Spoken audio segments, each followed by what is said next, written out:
बच्चों, ये वो वीडियो है जो आपको अपने कंपटीशन से बहुत आगे लेकर जा सकता है। मैं अपने बच्चों को हर बार ये 5 चीजें कहने के लिए बोलता हूं और ये 5 चीजें अगर आपने कर ली, कौन सी एनसीईआरटीज फॉलो करें? पुरानी एनसीईआरटीज, न्यू एनसीईआरटीज, बहुत सी एनसीईआरटीज हैं। आजकल स्ट्रेट ऑफ हॉर्मुज न्यूज में है, तो स्ट्रेट्स क्या होते हैं? बच्चा वेट कर रहा है, सुनामी से क्वेश्चन आएगा, वोल्केनो से क्वेश्चन आएगा, साइक्लोन से क्वेश्चन आएगा, बट हर बार इनसे क्वेश्चन नहीं आ रहा। मौसम बदल रहा है, कल बारिश थी, आज गर्मी है, बादल कैसे हैं? घर वाले पूछते हैं ज्योग्राफी पढ़ रहे हो, बट इनका फॉर्मेशन और ये मॉनसून के अंदर बदलाव क्यों हो रहा है, कैसे बन रहे हैं ये सब? बच्चों, ये वो वीडियो है जो आपको अपने कंपटीशन से बहुत आगे लेकर जा सकता है।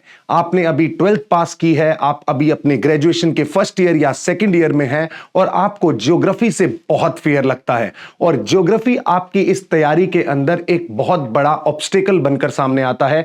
मैं अपने बच्चों को हर बार ये 5 चीजें कहने के लिए बोलता हूं और ये 5 चीजें अगर आपने कर ली तो ज्योग्राफी आप मास्टर कर जाएंगे। सो सुनिएगा इसे ध्यान से।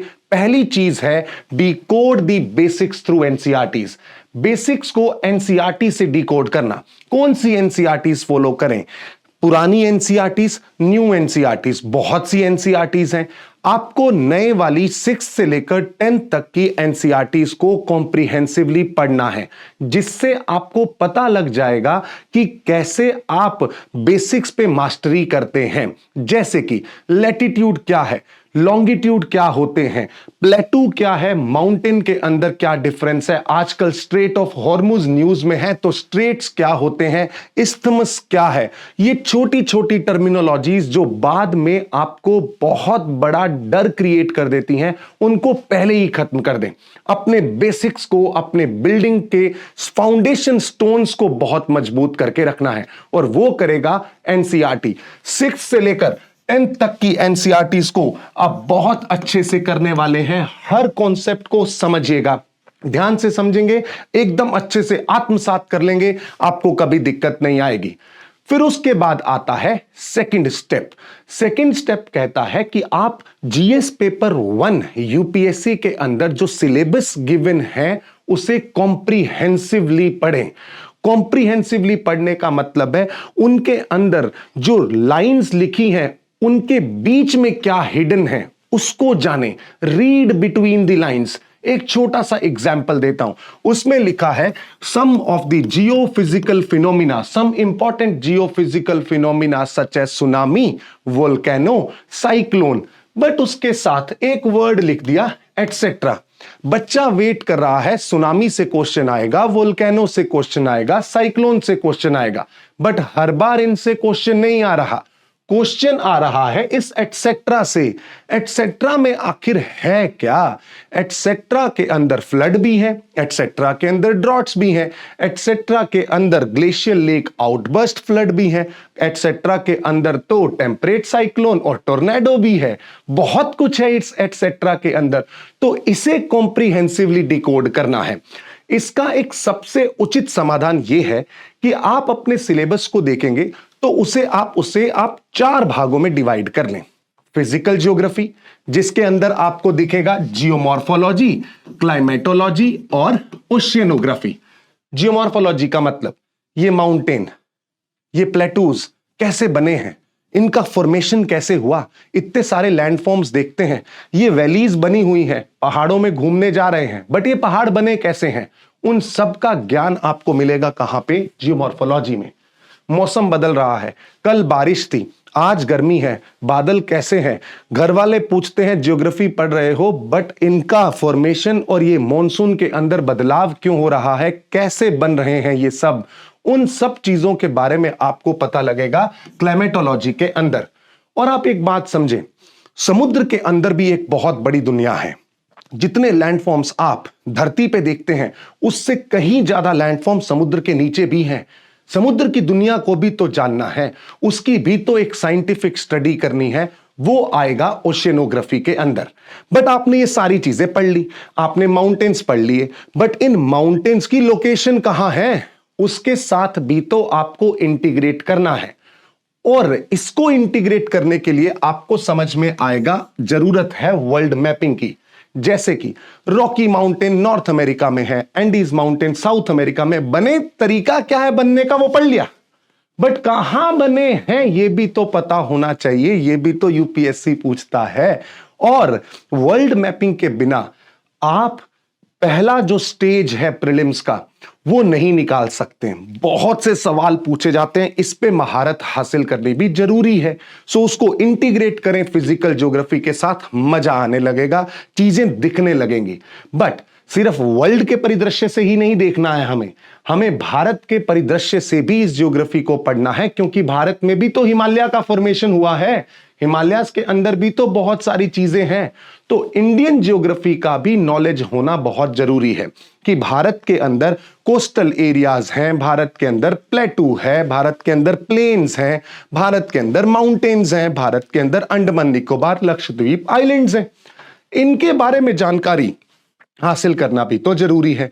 और फाइनली आएगा सबसे important segment, human and economic geography का, जहां से सबसे ज्यादा सवाल पूछे जा रहे हैं। ह्यूमन इकोनॉमिक ज्योग्राफी मतलब आज तक ज्योग्राफी पढ़ा और उसकी डेफिनेशन पूछी, sir what is geography? Geography means study of earth. ना, ये अधूरी है। Geography means study of earth age home of main. Without men, this earth would have been like the other planets. Mars और धरती के बीच में सिर्फ जो डिफरेंस है वो किसकी वजह से है? हमारी वजह से है। हमारी सोसाइटी, हमारा कल्चर, हमारी वेशभूषा, हमारी पॉलिटिक्स, हमारा एडमिनिस्ट्रेशन, सब उस जगह की ज्योग्राफी निर्धारित करती है। वहां पे कौन से रिसोर्सेस हैं, कैसा एग्रीकल्चर होगा, वो सब भाग आपको देखने को मिलेंगे ह्यूमन एंड इकोनॉमिक ज्योग्राफी में। ये आपने डिकोड किया कहां से? ये डिकोड किया आपने सिलेबस से, कॉम्प्रिहेंसिवली डिकोड किया कि हां जी ये टॉपिक्स हैं जो फिजिकल ज्योग्राफी की डोमेन में लाई करते हैं, ये पार्ट्स ऐसे हैं जो कि ह्यूमन इकोनॉमिक ज्योग्राफी में हैं, और कुछ पार्ट्स ऐसे हैं जो कि इंडिया स्पेसिफिक पूछे गए हैं। क्योंकि आप सिलेबस देखेंगे तो उसमें लिखा हुआ है including India and south Asia. तो जहां पे इंडिया पे एम्फसाइज किया है वो ऑटोमेटिकली बता देगा कि जी हां ये इंडिया के परिदृश्य से हमें देखना जरूरी है। राइट? अब वक्त आता है, सिलेबस आपने देख लिया, बेसिक्स आपके क्लियर हैं, अब वक्त आता है कि आप अपनी प्रिपरेशन को बेसिक से एडवांस लेवल पर लेकर जाएं। एडवांस लेवल पर लेकर जाने के लिए क्या जरूरत होगी? इसके लिए आपको सबसे पहले जरूरत होगी कुछ ऐसे मार्गदर्शन की जहां से आपको पता लगे कि ये एडवांस लेवल है क्या। ऐसे मैंने बहुत से वीडियोस YouTube पर बनाए हैं, आप उनका सहारा ले सकते हैं, बहुत लोगों ने उन्हें देखा है, और मैं बहुत से वीडियोस ऐसे YouTube पर बनाता भी रहता हूं, आप कंसिस्टेंटली उन्हें देख सकते हैं, चाहे वो फिजिकल ज्योग्राफी का है और या वो इंडियन ज्योग्राफी का है, और उससे मुझे बहुत प्यार भी मिला उन वीडियो से। और अगर आप इस एडवांस लेवल तक पहुंचना चाहते हैं और हैंड होल्डिंग चाहते हैं तो इसका एक और माध्यम है, वो है हमारा प्रारंभ 2029 बैच। आप अगर 12th क्लास में हैं, अभी जस्ट ग्रेजुएशन के पहले साल में एंटर हुए हैं, आपने 12वीं का एग्जाम दिया है, आपको कंप्लीट यूपीएससी की प्रिपरेशन हम इस बैच में करवाते हैं। दूसरा, अगर आप इस बैच का हिस्सा बनते हैं तो आपको मोटिवेट रखने के लिए हमारे पास बहुत सी चीजें हैं, जिसमें हम अपना ऑफिसर्स बैग लेकर आते हैं, जिसके अंदर आपको कमिटमेंट डायरी, जहां पे आप अपने आपके दिनचर्या का, आपने कितना पढ़ा कितना नहीं पढ़ा, उन सब का ब्यौरा लिख सकते हैं। इस पूरे बैच के अंदर आपको कंप्लीट प्रिपरेशन करवाने की जिम्मेदारी हमारी होती है।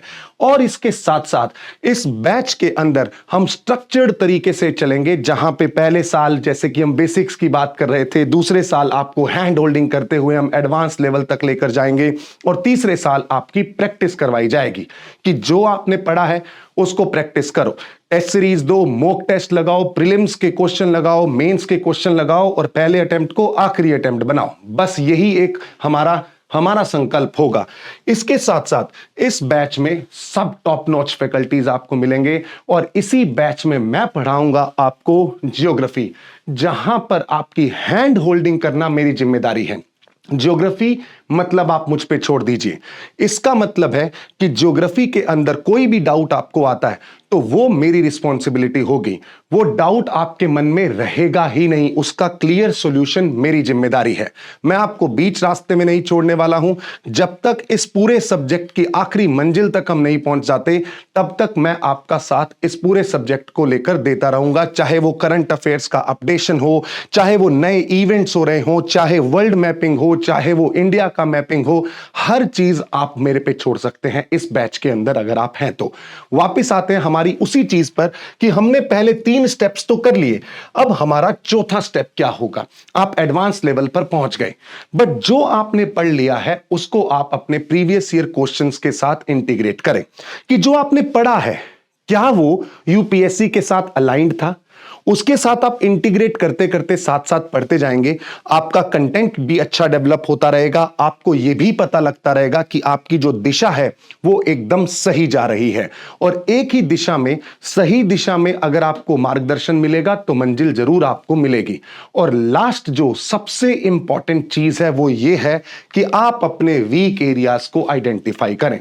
मैंने आज एक टॉपिक पढ़ा, उस टॉपिक में से मैंने 50 क्वेश्चन लगाए, चाहे वो पीवाईक्यूज थे या वो मॉक टेस्ट थे।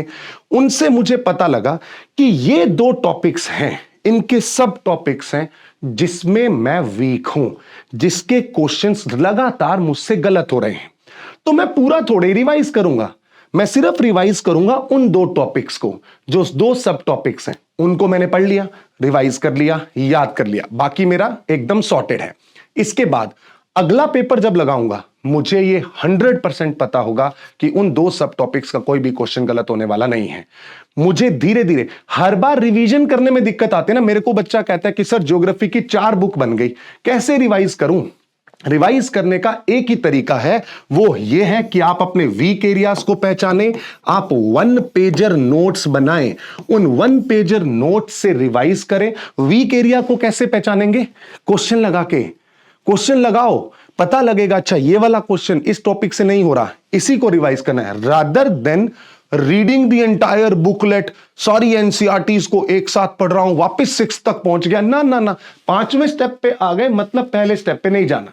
अब पहला स्टेप क्लियर है, 5वें स्टेप पे तो वीक एरियाज को आइडेंटिफाई करना है, अपनी एनर्जी को ऑप्टिमाइज करना है। और भी बहुत से सब्जेक्ट्स हैं, सारे सब्जेक्ट्स को पढ़ना है, इक्वल वेटेज भी है। तो इसलिए ज्योग्राफी में महारत हासिल करने के लिए आपको अपनी एनर्जी को ऑप्टिमाइज करते हुए, वीक एरियाज को आइडेंटिफाई करते हुए, बाकी सारे जो भी क्वेश्चंस हैं उनको लगाते चलो, प्री मेंस के क्वेश्चन लिखते चलो। ये सब्जेक्ट एकदम डन डस्टेड है। इसके बाद दिमाग में फियर नहीं रहेगा। वापस 5 चीजें बोल रहा हूं, दिमाग में बसा लो इसे। सिलेबस को डिकोड करना है, बेसिक्स पे फोकस करना है, एडवांस लेवल तक लेकर जाकर पीवाईक्यू के साथ इंटीग्रेट करते हुए अपनी जो वीकनेसेस हैं उनको आइडेंटिफाई करके अपने टाइम और एनर्जी को ऑप्टिमाइज करना है। This is the last 5 mantras to master geography. See you soon, guys.